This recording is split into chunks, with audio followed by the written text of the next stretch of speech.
नाशिकच्या पंचवटीत jogging track असलेल्या Shrikrishna garden समोर साकारलाय 7 मजली देवीदास हाईट प्रकल्प। मग येताय ना आजच आपला फ्लॅट बुक करायला देवीदास हाईट्स मध्ये। आमचा मोबाईल क्रमांक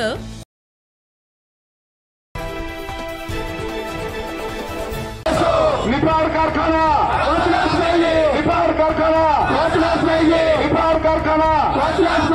कारखान्याची विक्री थांबलीच पाहिजे, कारखान्याची विक्री थांबलीच पाहिजे।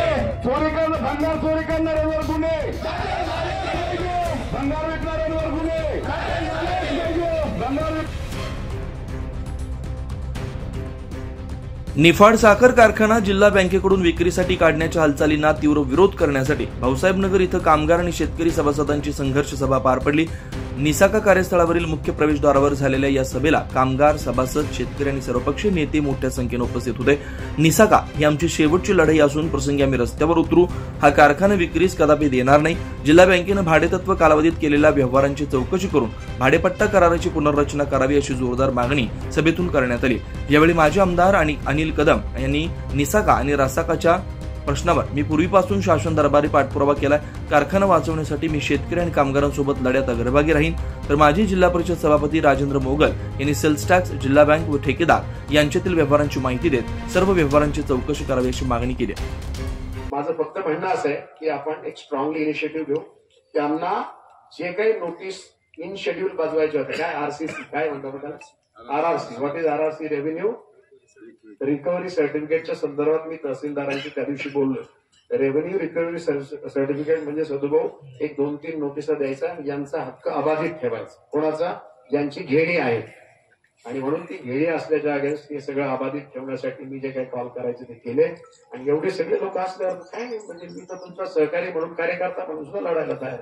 शेवटपर्यंत माननीय देवेंद्रजी फडणवीस साहेब राज्याचे प्रमुख आहेत, त्यांच्याकडे असेल किंवा दादांकडे असेल किंवा त्यांना सगळ्यांना पुढे घ्या। एक कार्यकर्ता, एक सभासद म्हणून मी या लढ्यामध्ये अग्रभागी राहील।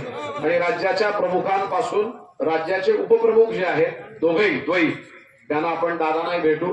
दादा मला करणार आहे का आपल्या सगळ्यांना जायचंय, FIR दाखल करायची 1 लाखांच्या अटकेच।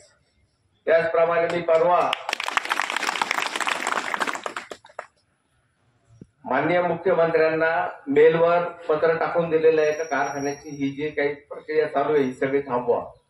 साखर सचिवांना दिलंय, साखर आयुक्तांना दिलंय आणि सहकार सचिवांना दिलंय।